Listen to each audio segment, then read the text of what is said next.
మంగళగిరి ఇప్పుడు హాట్ రాజకీయాలకు మాత్రమే కాకుండా ఎన్నో అంచనాలను పెంచేస్తూ పొలిటికల్ అభిమానులని, పొలిటికల్ పండితులను, రాజకీయ విశ్లేషకులను తన వైపుకు తిప్పుకున్నటువంటి నియోజకవర్గం.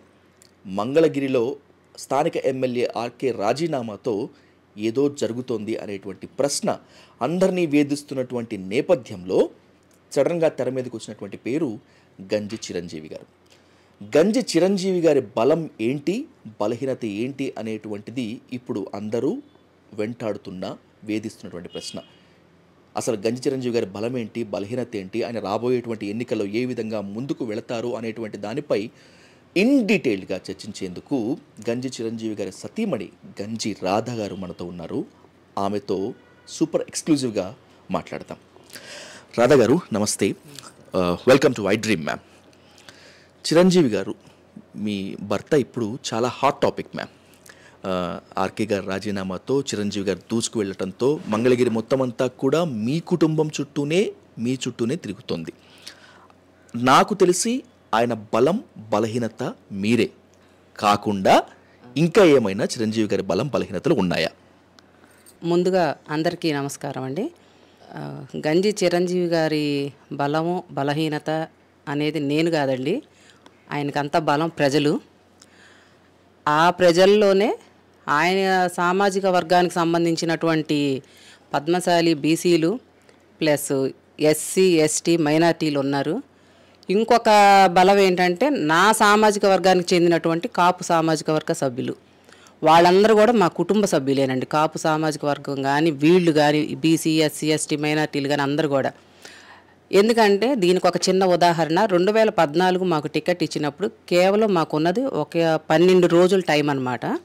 టీడీపీలో ఉన్నప్పుడు 12 రోజుల ముందే మాకు టికెట్ అనౌన్స్మెంట్ ఇవ్వటం జరిగింది. అప్పటికి మాకు టౌన్ వరకే తెలుసు వాస్తవంగా, ఎందుకంటే ఇక్కడే పుట్టి పెరిగాం ఇద్దరం, తను కానీ నేను కానీ మంగళగిరిలోనే పుట్టి పెరిగాం. మా తాత అమ్మమ్మల కాలం నుంచి మేము ఇక్కడే ఉన్నాము, వాళ్ళు ఇక్కడే ఉన్నవాళ్లే. మా నాన్నగారు కానీ, వీళ్ళ నాన్నగారు కానీ, మా తాతగారు కానీ, మా తాతగారు ఈ మంగళగిరి పంచాయతీ ఫస్ట్ ప్రెసిడెంట్గా చేసిన వాళ్ళు మా తాతగారు. సో అందరు కూడా సిపిఐలో ఉన్నారు కాబట్టి మా మ్యారేజ్ కూడా చాలా ఈజీగానే జరిగిపోయింది. ఎటువంటి ఇది జరగలేదు, గొడవలు కానీ ఏమి. ఇంటర్ క్యాస్ట్ మ్యారేజ్ అయినా కూడా అందరూ కూడా అటు పెద్దలు ఇటు పెద్దలు ఒప్పుకొనే చేశారు. అటువంటి మాకు ఈ టౌన్ వరకు తెలుసు వాస్తవంగా, రూరల్ తెలియదు మాకు అంతగా. ఏదో కొద్ది మందే నాకు మా వారికి, మా నాన్నగారి వాళ్ళకి తెలుసు, ఇటు వీళ్ళకి తెలుసు. సో ఆ 12 రోజుల టైంలో నేను మా నాన్నగారిని తీసుకొని నేను మా సామాజిక వర్గం వాళ్ళ దగ్గరికి ప్రతి ఊరు వెళ్ళటం జరిగిందండి. వెళ్తే వాళ్ళందరూ కూడా ఓపెన్గానే చెప్పారండి, ఒక్కటే ముక్క అన్నారు, అసలు మేము పుట్టి బుద్ధెరిగినాక టీడీపీకి అసలు మేము ఓటు వేయలేదమ్మా, మా చెయ్యి రాదు వేయటానికి, కానీ మా అమ్మాయివి నువ్వు వచ్చి అడిగావు కాబట్టి ఈసారి వేస్తామని ప్రతి ఒక్కళ్ళు నాకు మాట ఇచ్చారు. ఇచ్చిన మాట ప్రకారం వాళ్ళు ఈ 12 రోజుల్లో మాకు ఇంత మెజారిటీ రావటానికి కారణం వాళ్ళు ఇచ్చిన బలం. ఇక్కడ వచ్చేసి ఈయన స్వతహాగా బీసీఏ కాబట్టి ఈ లోకల్ ఇక్కడ ఉన్నవాళ్ళు, ఇక్కడ మా వారితో పాటు ఇక్కడ మా బావగారు ఉన్నారు, మా వారి బ్రదరు, మా బావగారికి కూడా ఇక్కడ ఊళ్ళో అందరూ టచ్ ఉన్నారండి. మా బావగారి మీద గౌరవే కానీ, ఈయనకున్న పరిచయాల వల్లే కానీ ఇక్కడ కూడా బీసీలు ప్లస్ ఈయన మొదటి నుంచి కూడా ఇక్కడ, అంటే ఈయన నేచర్ ఎట్లా ఉంటుందంటే ఫస్ట్ క్లాస్ స్టూడెంట్ నుంచి డిగ్రీ స్టూడెంట్ వరకు కూడా అందరూ ఈయనకు ఫ్రెండ్సే, అందరినీ ఫ్రెండ్లీగానే చూస్తారు.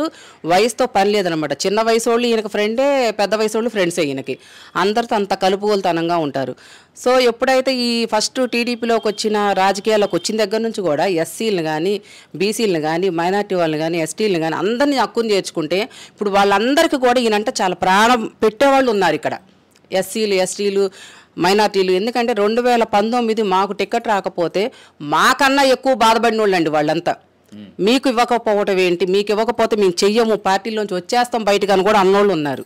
మేము వాళ్ళందరినీ సర్దుబాటు చేసుకొచ్చి లేదులే ఈ ఒక్కసారికి చూద్దాం, తర్వాత మళ్ళీ మనకు వస్తుంది అవకాశం, మనకి ఏదన్నా ఇస్తారు అవకాశం, మనం చేసుకుందాం, మనందరం ఇక్కడే ఉంటాం కదా, అట్లా చెప్పుకోవటం జరిగింది.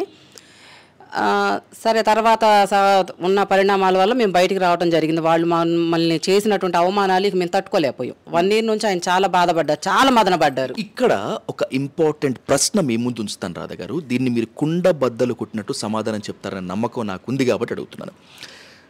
మీరు చిరంజీవి గారు కానీ మీరు కానీ టీడీపీలోంచి బయటకు వచ్చినటువంటి తర్వాత వైసీపీలో జాయిన్ అయినటువంటి తర్వాత ఎన్నో విమర్శలు ఎదుర్కొన్నారు, ఎన్నో నిందలు మోశారు, ఎన్నో ఆరోపణలు కాశారు. టీడీపీలో సరైనటువంటి స్థానం లభించక కాదు, వైసీపీ చాలా డబ్బుల మూటలు ఇచ్చింది కాబట్టే చిరంజీవి గారు వైసీపీకి అమ్ముడుపోయారు. ఇక్కడ తన సామాజిక వర్గం అనేటువంటి పద్మశాలీల ఆత్మగౌరవాన్ని తాకట్టు పెట్టారు అని చాలామంది ప్రచారం చేశారు. నిజంగా మీరు అమ్ముడుపోయారా, పోతే ఎంతకు పోయారు? అట్లా అమ్ముడుపోయే వ్యక్తిత్వం ఉన్నవాళ్ళం అయితే మేము 2019లోనే వెళ్ళిపోయేవాళ్ళం అండి. అదొక్కటే నిదర్శనం. ఆ రోజు మాకు టికెట్ రాకపోయినా మేము మనస్ఫూర్తిగా లోకేష్ గారి పక్కన తిరిగి ఆయన వంతుకు ఆయన చేశారు. నా సామాజిక వర్గం దగ్గరికి వెళ్ళి నేను కూడా అందరినీ బతివులాడి లోకేష్ గారికి వెయ్యాలని చెప్పి నేను బతివులాడాను. కానీ ఇటువంటి వాల్యూ లేని రాజకీయాలు మేము ఏనాడు చెయ్యలేదు, చెయ్యం కూడా. ఎందుకంటే మా కుటుంబంలోనే ఆ నేచర్ లేదు అసలు. మేము చెప్తున్నాను కదా, మా తాతగారి దగ్గర నుంచి మేము సిపిఐ, మాకు కొన్ని వాల్యూస్ ఉన్నావు, మేము వాటి మీద నిలబడి ఉంటాము. ఈరోజు ఏమైంది మీ వాల్యూ అని అంటారేమో ఎవరైనా. మేము సంవత్సరంన్నర కాలం వెయిట్ చేసాం. ఎందుకు? అక్కడ జరుగుతున్నటువంటి మాకు జరిగేటటువంటి ఈ అవమానాల్ని మేము అక్కడ ఉన్న వాళ్ళందరికీ పెద్దలకి చెప్పాం. మాకు ఇట్లా చేస్తున్నారు, మరి ఇప్పుడు మీరెవరు మాకు పెట్టక్కర్లేదండి, ₹1 ఎవ్వరు ఇవ్వక్కర్లా. మంచి మాట, గౌరవం, మనిషికి కావాల్సిన విలువ, గౌరవం కావాలి, అవి అక్కడ మాకు లభించట్లా.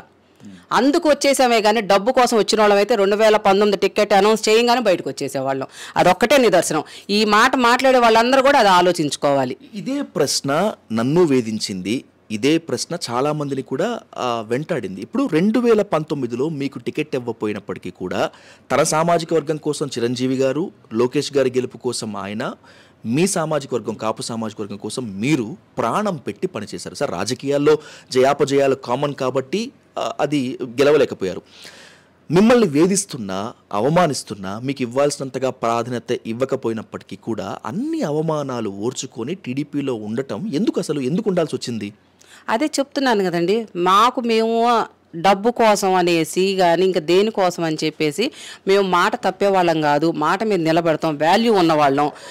ఏదో మనకి ఈరోజు టికెట్ రాలేదు కదా అని మనం మారకూడదు అనేసి ఒక వాల్యూ ఉన్న ప్రిన్సిపల్ ఉన్నవాళ్ళం కాబట్టి దానికోసం మేము నిలబడ్డాం. రాకపోయినా ఉన్నాము. ఎందుకున్నాము? మేము మారకూడదు. ఎందుకంటే పదవిగా శాశ్వతం కాదు కదండి. మంచితనం, విలువ, అభిమానం ఉండాలి. అవి లేని చోట ఉండలేవు. మాకు అవి అక్కడ కరువైనవి. చూసాం, వెయిట్ చేసాం, 1.5 years వెయిట్ చేసాం వాళ్ళు అట్లా చేస్తుంటే కూడా. ఇంకా అంతకన్నా మేము ఉండలేకపోయాం. ఇక అందుకని బయటికి రావాల్సి వచ్చిందండి. కానీ ఇక్కడ ఇంకొకటి చెప్తున్నానండి, బయటకు వచ్చినందుకు ఆ రోజున వచ్చేటప్పుడు ఎంత బాధపడ్డాం అనేది మాకు తెలుసు మా ఇద్దరికి. ఎందుకంటే టీడీపీ పార్టీలో ఉన్న వాళ్ళందరూ మా ఫ్యామిలీ మెంబర్స్ లాగా చాలా క్లోజ్గా ఉండేవాళ్ళండి మాతో. ఈవెన్ నాతో కూడా. ఎందుకంటే నేనేం పెద్దగా అన్ని ఫంక్షన్లకు కానీ ఇట్లా కార్యక్రమాలకు వెళ్ళేదాన్ని కాదు, పార్టీ కార్యక్రమాలకి.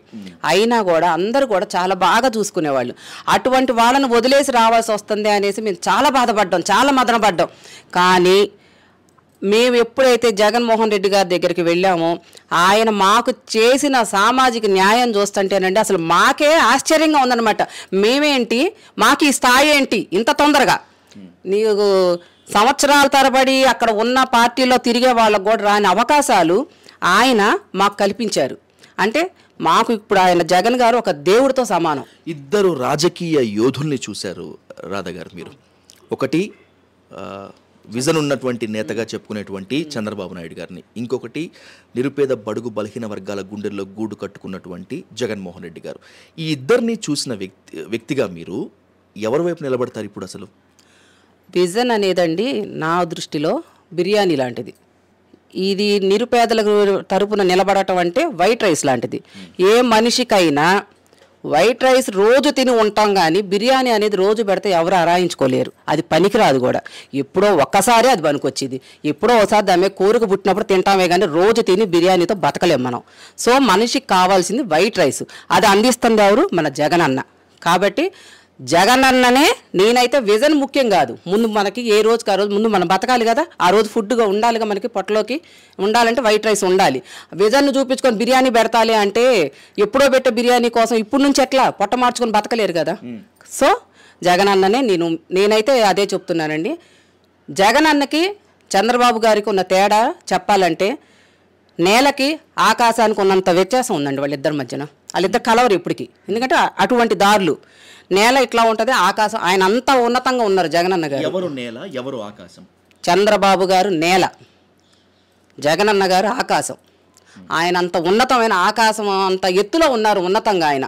ఎందుకంటే ఆయన నిర్ణయాలు కూడా అలాగే ఉన్నాయి. పేదవాళ్ళని ఆయన ఆదరించే విధానం కానీ, ఆయన పలకరింపు కానీ. ఎందుకంటే మేము ఈయన్ని చూసాము, ముఖ్యమంత్రి గారిని, ఆయన్ని చూసాము. ముఖ్యమంత్రిగా పదవి లేని ఆయనే మేము వెళ్తే మా మనవడికి ఫంక్షన్కి పిలవటానికి ఆయన పలకరించాల సరిగా మమ్మల్ని. ఆయన టైం ఇవ్వాల చంద్రబాబు గారు, ఏది ముఖ్యమంత్రిగా లేనప్పుడు. పదవిలో ఉన్న జగన్ గారు మేము పార్టీలో జాయిన్ అవ్వడానికి వెళ్తాం అందరం, మా బాబు, మా బావగారు, మా అల్లుడి గారు అందరం వెళ్తే మా అందరితో దగ్గర 45 మినిట్స్ ఆయన రూమ్లో మమ్మల్ని ఉంచుకున్నారు ఆయన.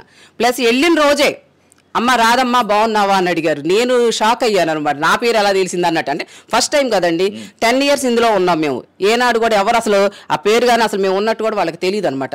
మేము వెళ్ళినప్పుడు కూడా కార్డు ఇవ్వడానికి వెళ్ళి మేము చంద్రబాబు గారికి కాళ్ళకి దండం పెట్టాం. ఆయన కనీసం ఏమో బాగున్నావా అని కానీ, మరి కనీసం ఏమో రాదా బాగున్నావా అని కూడా అన్నాడు ఆయన. అంటే వాళ్ళకి పేరు తెలియదు, అసలు పట్టించుకోరు వాళ్ళు. అది వాళ్ళ నేచరు. ఈయన నేచరు మొదటిసారి వెళ్ళినప్పుడే పేరు పెట్టి పేరున మమ్మల్ని, నా కొడుకుని, మా అల్లుడు గారిని, మా బావగారిని అందరినీ బలకరించి ఆయన రూమ్లో, ఏదండి అధికారంలో ఉన్న సీఎం గారేవు అరగంట పైన మీ దగ్గర ఉంచుకోవడానికి ఆయన టైం ఉన్నప్పుడు, అధికారంలో లేని ఆయన 2 మినిట్స్ నుంచోబెట్టి పంపించాడు మమ్మల్ని. అప్పుడు దాన్ని బట్టి చెప్పండి ఎవరు గొప్ప అనేది. ప్రతి పురుషుడి విజయం వెనుకాల కొన్నిసార్లు అపజయం వెనుక స్త్రీ ఉంటుంది అని చెప్పంటారు. ఇక సతీమణి అయితే ఖచ్చితంగా ఉంటుంది. గంజి చిరంజీవి గారు రాజకీయ ప్రస్థానంలో పోరాడే మొదటి నుంచి కూడా మీరు ఆయన వెనుక, ఆయనతో పాటు ఉండి వస్తున్నారు రాధా గారు. కానీ రాబోయే ఎన్నికలు అనుకున్నంత ఈజీగా లేవు. సామాజిక సమీకరణల దగ్గర నుంచి ఆర్థిక వనరుల మొత్తం వరకు కూడా చాలా ఎక్కువగా పోటీ పడాల్సి వస్తుంది. రాబోయేటువంటి రోజుల్లో ఎన్నికల సమరానికి చిరంజీవి గారి తరపున మీరు ఏ విధంగా ప్రచారం చేస్తారు, ఏ విధంగా ఆయనకి వెన్నుదన్నుగా నిలబడతారు? నా వంతు సహాయ సహకారాలు ఎప్పుడూ ఉంటాయండి ఆయనకి. మాకు పెద్ద అండ కూడా మా బావగారు కూడా కుటుంబ పెద్దగా ఆయన. అసలు అంటే అన్నదమ్ముల్లో జనరల్గా మనం ఎక్కడైనా చూస్తూ ఉంటాము, ఏమైనా తేడాలు వస్తాయి, ఫైనాన్షియల్గానే వస్తుంటాయి కదా. ఇప్పుడు మరి వాస్తవంగా ఇప్పుడు ఇంత ఖర్చు పెట్టి ఈయన ఈ రోజున ఈ పదవి కానీ, పవర్ కానీ, ఇదంతా హోదా పొందుతున్నా మా బావగారు అసలు అవన్నీ ఏం పట్టించుకోరు. వాస్తవంగా ఇది ఎవరు ఒప్పుకోరు అనమాట. వేరే అన్నదమ్ములు అనుకోండి, ఉమ్మడి దాంట్లో నువ్వు ఇంత ఖర్చు పెట్టుకొని నువ్వే పొందుతున్నావు, మరి నాకేది అన్నట్లు ఉంటుంది కదా. కానీ మా బావగారికి అది ఉండదు. మా వారి విజయానికి భార్యగా నేనెంతో, అన్నగా ఆయన సహకారం కూడా ఉందండి, అందులో తిరుగులేదు. నేను ఎలా సహాయపడతానంటే చెప్తున్నాను కదా, నేను కూడా మా సామాజిక వర్గం వాళ్ళ దగ్గరికి, నేను అందరి దగ్గరికి డోర్ టు డోర్ వెళ్ళటం, నేను వాళ్ళని ప్లీజింగ్ చేసుకోవటానికి. వాళ్ళందరూ ఆల్రెడీ అప్పుడే కాంగ్రెస్ వాళ్ళంతా కూడా అప్పుడుండే టీడీపీకి వేయలేదమ్మా అని చెప్పిన వాళ్ళు ఇప్పుడు ఖచ్చితంగా చేస్తారు మాకు. ఎందుకంటే ఇప్పుడు వాళ్ళ దాంట్లోకి మేము వచ్చేసాం. సో నాకు ఈజీ అయినే అనుకుంటున్నానండి ఈసారి మాత్రం. కష్టాలు, కన్నీళ్లు, అవమానాలు తమకు కొత్త కాదు. తమకున్నటువంటి ఏకైక బలం ప్రజాబలం. ప్రత్యర్థులు ఎన్ని నోట్ల కట్టలతో వచ్చినా, మరింకెన్ని ఆరోపణలతో వచ్చినప్పటికీ కూడా సామాన్య కుటుంబం నుంచి ఈ స్థాయికి ఎదిగినటువంటి తమకే రాబోయేటువంటి ఎన్నికల్లో మంగళగిరి ప్రజలు పట్టం కడతారని చెప్పి గంజి చిరంజీవి గారి సతీమణి రాధా గారు చెప్తున్నారు. అయితే ఏది ఏమైనప్పటికీ గెలుపు ఓటములు ఏ విధంగా